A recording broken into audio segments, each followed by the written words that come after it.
Halo semuanya, perkenalkan nama aku Kalista Medina dengan nomor mahasiswa 20/46371/TP/12999. Aku berasal dari Prodi Teknologi Pangan dan Hasil Pertanian angkatan 2020. Nah, aku di sini mau ngapain sih? Aku di sini sekarang mau mempresentasikan mengenai review jurnal yang telah aku lakukan dengan judul jurnal yaitu Lipid Oxidation and Vitamin D3 Degradation in Simulated Whole Milk Powder Influenced by Processing and Storage. Jurnal ini aku ambil dari Jurnal Food Chemistry dengan volume 261 yang dipublikasikan pada tahun 2018 pada halaman 149 sampai 156. Oke, jadi di presentasi ini tuh apa sih yang mau aku bahas? Jadi yang akan aku bahas yaitu pertama-tama ada introduction, kemudian ada material and methods, lalu ada result and discussion, dan yang terakhir adalah conclusion. Oke, pertama kita mulai dulu yuk dari introduction. Jadi aku akan membahas tentang vitamin D3. Vitamin D3 ini tuh apa sih? Vitamin D3 merupakan nutrisi esensial yang berperan penting dalam kesehatan tulang, modulasi pertumbuhan sel, fungsi kekebalan tubuh, dan pengurangan peradangan. Kemudian vitamin D3 ini dapat kita peroleh dari berbagai sumber protein seperti ikan kod, ikan berlemak, kuning telur, susu murni. Kemudian untuk dapat disintesis dengan tubuh, vitamin D3 ini memerlukan bantuan dari sinar matahari. Jadi, dengan mengkonsumsi makanan yang mengandung vitamin D3 saja, itu tidak cukup apabila tidak diimbangi dengan berjemur ya. Nah, lalu faktor-faktor yang dapat mempengaruhi proses sintesis dalam tubuh itu apa aja? Jadi faktornya yaitu dapat berupa perubahan musim, lokasi tempat tinggal, dan juga penuaan. Selanjutnya ada reaksi oksidasi. Jadi, pada whole milk powder, lemak tak jenuh dapat bereaksi dengan oksigen dan menyebabkan oksidasi, terutama jika disimpan dalam suhu tinggi dalam jangka waktu yang lama. Kemudian, struktur kolesterol yang mirip dengan vitamin D menyebabkan dia rentan teroksidasi dan membentuk kolesterol oxidation product atau disingkat sebagai COPS. Kemudian, perlakuan panas dan kondisi penyimpanan juga dapat mempengaruhi laju oksidasi dan komposisinya, serta persentase pada produk oksidasi. Oke, kita lanjut ya mengenai inkonsistensi stabilitas pada vitamin D3. Inkonsistensinya ini dapat dipengaruhi karena adanya kerusakan kimia, variabilitas analitis, jenis makanan, efek pemrosesan dan penyimpanan, dan juga praktik fortifikasi yang buruk. Nah, pada penelitian ini tuh bertujuan untuk mengembangkan simulasi whole milk powder atau OSWMPS yang difortifikasi dengan vitamin D3 sehingga dapat dipelajari degradasi vitamin D3 dalam matriks sederhana. Yang kedua yaitu untuk mengetahui hubungan antara oksidasi lipid dan juga degradasi vitamin D3. Dan yang terakhir itu untuk mengidentifikasikan produk oksidasi vitamin D3. Oke, kita lanjut pada pokok pembahasan yang kedua, yaitu material and methods. Pada penelitian ini, sampel yang digunakan yaitu 5 jenis sampel SWMPS dengan masing-masing perlakuan yang berbeda. Kemudian perlakuan tersebut kita bagi menjadi 2, yaitu kondisi pertama pada pemanasan suhu tinggi 95 plus minus 2 derajat Celcius dalam penangas air selama 30 detik dan pendinginan dalam penangas es. Yang pada suhu kedua yaitu tanpa adanya pemanasan. Lalu perlakuan yang selanjutnya, sampel disimpan pada suhu ruang dan suhu 40 derajat Celcius. Sampel ini dibuat menggunakan formula yaitu 3,5% susu protein dengan perbandingan sodium kasianat dan whey protein isolate sebanyak 8:2, kemudian 4,8% laktosa, 3,5% lemak susu, dan yang paling banyak yaitu 88,2% air. Kemudian di sini kita juga akan mengetahui tentang measurement of fat globule size of emulsion. Jadi pada metode ini kita akan mengukur ukuran globula lemak emulsi menggunakan alat yaitu Malvern Particle Size Analyzer. Selanjutnya yaitu adalah analysis of lipid oxidation product. Pada penelitian ini terdapat 2 produk hasil oksidasi lipid yang akan dianalisis, yaitu peroksida dan juga thiobarbituric acid reactive substance. Nah, pertama-tama yaitu adalah peroxide value. Nah, peroxide value ini dapat kita tentukan menggunakan metode besi tiosianat. Nantinya absorbensi sampel ditentukan pada 500 nanometer menggunakan spektrofotometer. Lalu, setiap peroksida yang ada akan menyebabkan oksidasi besi 2 menjadi besi 3 yang kemudian membentuk kompleks merah dengan tiosianat. Lalu yang kedua adalah thiobarbituric acid reactive substance, merupakan produk sekunder peroksida lipid. Nah, untuk mengetahuinya itu dapat dideteksi dengan uji TBARS menggunakan asam thiobarbiturat atau TBA sebagai reagennya. Nah, nantinya pada penentuan TBARS ini, senyawa yang bereaksi dengan TBA ditentukan dengan mengukur fluorensi pada eksitasi 515 nanometer dan emisi 553 nanometer menggunakan Perkin-Elmer LS55 luminescence spectrophotometer. Selanjutnya yaitu ada quantitation of vitamin D3 in simulated whole milk powder. Pada metode ini nantinya akan dilakukan ekstraksi dan juga derivitasi pada vitamin D3. Nah, untuk melakukannya harus dilakukan persiapan dua jenis larutan standar. Larutan tersebut adalah larutan standar stok yang berlabel isotop stabil dan juga larutan standar stok yang tidak berlabel isotop stabil. Kemudian ada liquid chromatography mass spectrometry analysis. Analisis kromatografi cair ini menggunakan alat 1290 Infinity Series UHPLC dengan kolom LC Kinetics PFP 150 x 4,6 mm. Kemudian, untuk multiple reaction monitoringnya atau MRM dilakukan pada energi tumbukan 25 eV untuk semua senyawa dan transisi MRM yang dipantau pada 560 ke 298 pada vitamin D3, kemudian 566 ke 298 untuk D6 vitamin D3, kemudian 560 ke 383 untuk pravitamin D3, dan pada 576 ke 298, 576 ke 314, 590 ke 298, dan juga 592 ke 298 untuk produk oksidasi vitamin D3. Kemudian di sini juga ada vitamin D3 oxidation product atau VDOPS, extraction and derivation. Nah, untuk ekstraksi vitamin D3 dan produk oksidasinya ini, nanti susu bubuk harus disimulasikan. Produk susu simulasi nanti akan dilarutkan dalam metanol dan dipartisi menjadi isookten. Nah, aliquot dari lapisan isooktennya ini akan dipisahkan dan dikeringkan di bawah nitrogen. Kemudian residunya dilarutkan dalam 3 miliheksana yang dimasukkan pada partid aminoprofil SPA yang telah dikondisikan dengan 10 miliheksana. Kemudian yang terakhir adalah analisis statistik. Nah, analisis statistik ini menggunakan perhitungan mean dengan N sama dengan 3, standard error mean, dan regresi linear yang akan dihitung menggunakan Microsoft Excel. Kemudian juga akan dilakukan analisis data menggunakan single way analysis of variance atau ANOVA dan Turkish test untuk mengetahui perbedaan yang signifikan menggunakan IMB SPSS statistik 22. Oke, untuk pokok bahasan yang ketiga yaitu adalah result and discussion. Yang pertama adalah ukuran pada globul lemak. Untuk uji distribusi ukuran globul lemak yang menggunakan alat Master Zeiser ini menunjukkan bahwa ukuran globul lemak emulsi kurang dari 1 mikrometer pada semua sampel susu. Kemudian, kita akan membahas mengenai lipid oksidasi. Nah, pada sampel yang disimpan pada suhu 40 derajat, seperti yang ditunjukkan pada gambar 1, memiliki nilai PV yang lebih tinggi. Kadar PV meningkat pesat mencapai maksimum pada 7 bulan pada kedua suhu penyimpanan. Dan setelah bulan ke-7, kadar PV-nya mulai menurun. Kemudian, TBARS sampel yang disimpan pada suhu 40 derajat Celcius meningkat lebih cepat daripada sampel yang disimpan pada suhu ruang.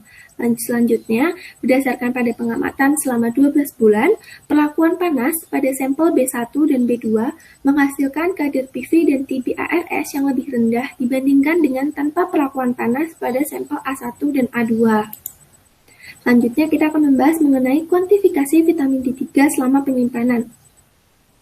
Untuk ekstraksi vitamin D3 itu sendiri akan menggunakan metode strategi direct saponification, ekstraksi pelarut, dan derivitasi PTAD. Kemudian untuk deteksi MS, nanti akan ada 2 ion produk yang paling intens untuk dipilih sebagai ion kualifikasi dan quantifier untuk metode MRM.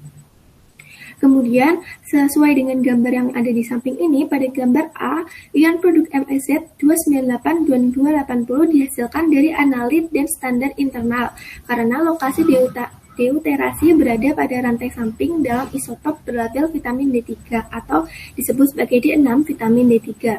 Kemudian untuk fragmen MZ383 itu berasal dari hilangnya PTAD dan 2 atom hidrogen. Kemudian untuk fragmen MZ179 dihasilkan dari hilangnya fragmen fenil dan fragmen MZ298. Kemudian untuk fragmen MZ161, 280, dan 365 adalah ion dehidrasi dari MZ179, 298, dan 385. Kemudian yang terakhir yaitu transisi intensitas tertinggi digunakan untuk kuantifikasi vitamin D3 nantinya. Sesuai dengan pada gambar B, dapat kita lihat bahwa analit dan standar internal berkolusi menunjukkan puncaknya pada waktu retensi sekitar 7,5 menit. Selanjutnya kita akan membahas pokok bahasan selanjutnya, yaitu masih di kuantifikasi vitamin D3.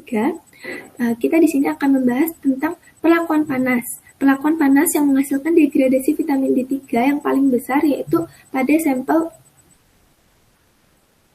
Perlakuan panas menghasilkan degradasi vitamin D3 yang lebih rendah untuk kedua sampel, yaitu pada suhu ruang pada sampel B1 dan suhu 40 derajat pada sampel B2, dibandingkan yang tanpa perlakuan panas atau pada sampel A1 dan sampel A2.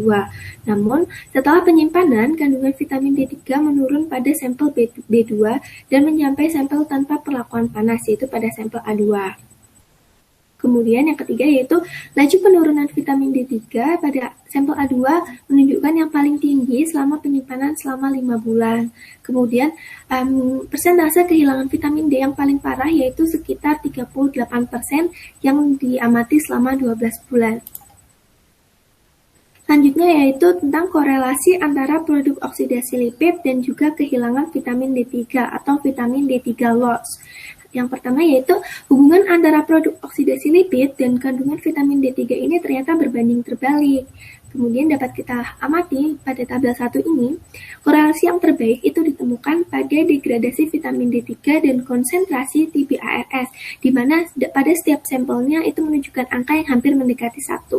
Kemudian untuk korelasi yang kurang baik yaitu ditemukan pada nilai TBARS dan juga pada nilai PV. Selanjutnya kita membahas mengenai degradation studies of vitamin D3 in fresh and stored milk powders. Oke, pada gambar sini di kanan ini dapat kita lihat bahwa turunan vitamin D3 dideteksi dan dikuantifikasi dengan spektrometri PASA yang dilengkapi dengan sumber ESE. Nah, kemudian pembentukan fragmen MZ298 itu ternyata tidak mungkin untuk pre-vitamin D3 PTAD. Oleh karena itu, ion produk yang paling kuat adalah fragmen MZ383 dan 365 untuk senyawa previtamin ini. Kemudian untuk transisi MRM560 ke 383 yang dipantau, puncak kecil pada waktu resistensi sekitar 7,5 menit menunjukkan bahwa sejumlah kecil vitamin D3 telah menghabiskan MRM yang serupa dengan telah menghasilkan MRM yang serupa dengan vitamin D3 PTAD. Selanjutnya yaitu masih pada degradasi studies, di sini lipoksidasi asam lemak yang menghasilkan spesies oksigen reaktif dapat menjadi salah satu penyebab dari degradasi vitamin D itu sendiri, tentunya pada produk fortifikasi yang mengandung lemak. Kemudian, pada sampel SWMP yang fresh atau yang masih baru, menunjukkan jumlah provitamin D3 yang paling rendah dibanding pada sampel lainnya.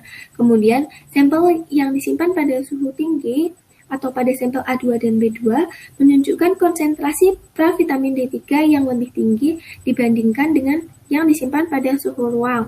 Selain itu, sampel yang diberi perlakuan panas juga menunjukkan kandungan previtamin D3 yang lebih rendah dibandingkan sampel yang tidak diberi perlakuan panas pada suhu penyimpanan yang sama.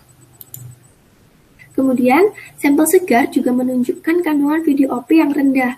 Nah, ini sama dengan kandungan sebelumnya ya. Lalu, tingkat yang tertinggi ditemukan pada sampel tanpa perlakuan panas yang disimpan pada suhu 40 derajat atau pada sampel A2.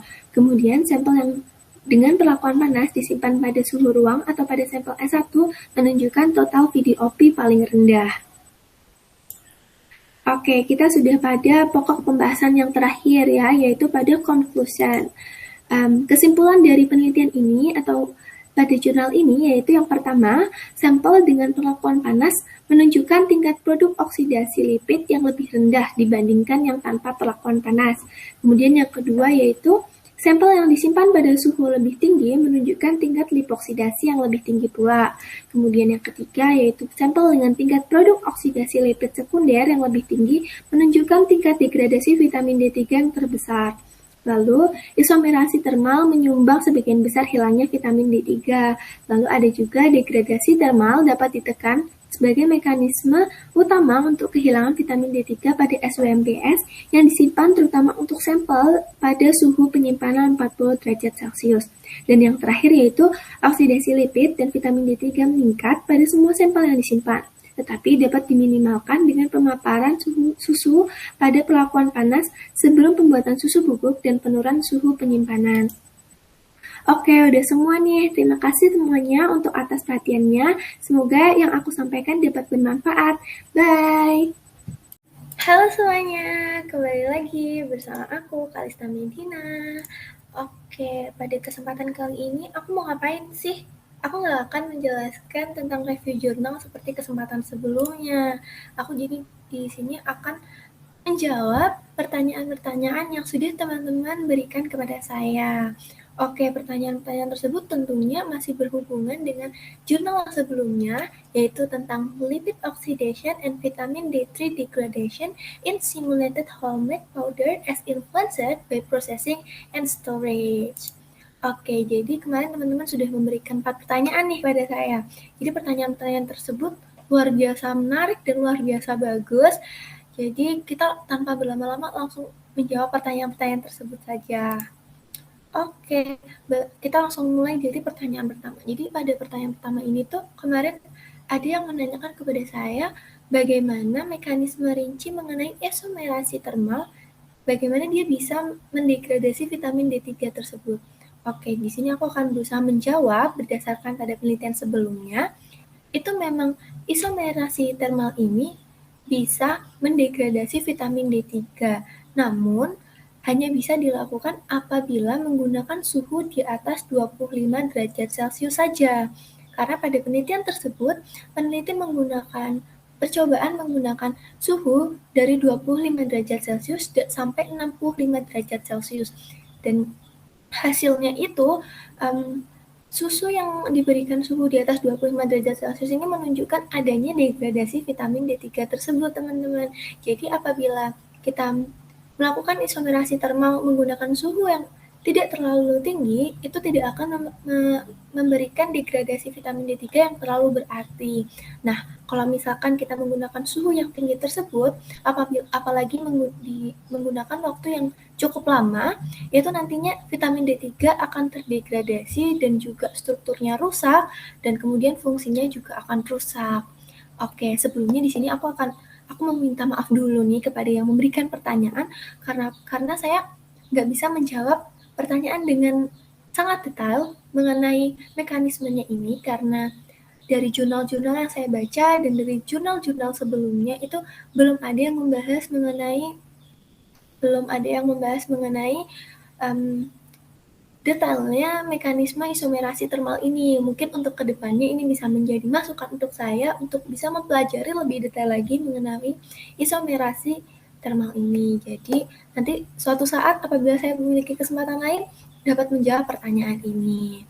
Oke, selanjutnya kita langsung aja nih lanjut ke pertanyaan kedua.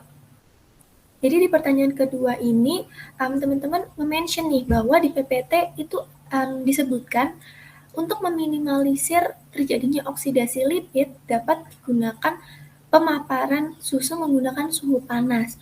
Nah, sedangkan kita tahu kalau misalkan susu ini diberikan perlakuan panas terus-menerus, nanti proteinnya itu bisa rusak atau misalkan kandungan di dalam itu bisa rusak gitu. Nah, jadi pertanyaannya gimana sih caranya kita bisa meminimalisir terjadinya oksidasi namun protein dalam susu tersebut tidak rusak? Nah, jawaban dari jurnal yang saya dapatkan itu menjawab ternyata perlakuan panas yang dimaksudkan dalam PPT tersebut atau dalam jurnal tersebut bukanlah pemaparan panas yang sesungguhnya atau menggunakan sumber-sumber panas seperti api. Namun, menggunakan pemaparan dari sinar UV, sehingga di sini protein dari susu tersebut tidak akan rusak, protein tidak akan rusak, vitamin D3 pun juga tidak akan rusak karena hanya menggunakan pemaparan dari sinar UV. Nah, dengan sinar UV tersebut, protein tidak rusak dan oksidasi lipid juga pastinya dapat diminimalisir.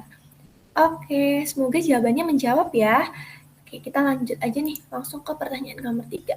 Jadi pada pertanyaan nomor 3 ini, pertanyaannya tuh pengurangan atau degradasi vitamin D3 pada penelitian ini tuh cukup signifikan nggak sih sampai kita harus mempertimbangkan atau memperhitungkan lagi asupan gizi vitamin D3 per harinya? Jawaban singkatnya adalah tidak. Kenapa tidak? Karena dapat kita lihat dalam grafik seperti di slide ini, kita melihat bahwa pada dua jenis suhu penyimpanan dan juga dua perlakuan yang berbeda itu menunjukkan bahwa penurunan kadar vitamin D3 ini hanya sekitar 25 hingga 37 mikrogram saja. Sedangkan kebutuhan harian manusia pada umur 9 hingga 70 tahun itu sebanyak 15.000 mikrogram atau 600 IU. Sehingga untuk pengurangan sebanyak 25 sampai 37 mikrogram ini nggak terlalu berarti ya. Jadi gampangannya jadi kita misalkan kita kehilangan sekitar 25 hingga 37. Nah, itu kita bisa menggantikan bisa lebih banyak juga dari sumber-sumber vitamin D yang lain, tidak hanya dari susu saja. Jadi apabila kita mengalami kehilangan dari susu ini, itu tidak akan terlalu berarti. Dan juga pada produk-produk susu ini sebenarnya vitamin D itu sudah difortifikasi terlebih dahulu. Jadi vitamin D di dalamnya tuh akan jauh lebih stabil. Gitu.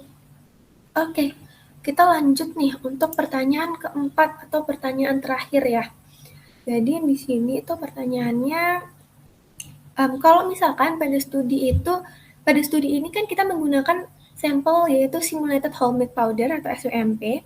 Nah, pertanyaannya tuh kalau misalkan nih sampel itu kita menggunakan jenis susu yang berbeda, tuh apakah hasilnya akan berbeda atau akan mempengaruhi hasil nggak ya? Pertanyaan seperti itu. Jadi sebelumnya di sini aku mau disclaimer dulu. Aku sudah membaca dari beberapa jurnal dan juga beberapa buku. Di situ belum ada yang menyebutkan secara gamblang atau secara terus terang bahwa penggunaan sampel yang berbeda ini akan mengubah hasil. Namun dapat kita ketahui ya, dapat saya simpulkan, apabila kita menggunakan jenis sampel yang berbeda, itu kemungkinan besar hasilnya juga akan berbeda. Kenapa demikian? Karena pada jenis-jenis susu tersebut, pastinya kandungan-kandungan nutrisi di dalamnya itu juga berbeda, sehingga hal tersebut bisa mempengaruhi hasil. Seperti misalkan kita menggunakan susu whole milk powder ini dan juga susu skim milk. Itu susu whole milk dan juga skim milk ini memiliki kandungan nutrisi yang berbeda, yaitu bisa kayak protein yang berbeda, kadar lemaknya yang berbeda, terus kandungan vitaminnya pun juga akan berbeda. Nah, hal ini yang mungkin nanti bisa mempengaruhi hasilnya. Jadi di sini saya cuma bisa menyimpulkan bahwa perbedaan sampel tersebut mungkin akan memberikan perbedaan hasil juga. Wah, ternyata kita udah sampai pertanyaan terakhir nih. Di sini aku harap teman-teman semua paham dengan jawaban-jawaban yang aku berikan ya. Di sini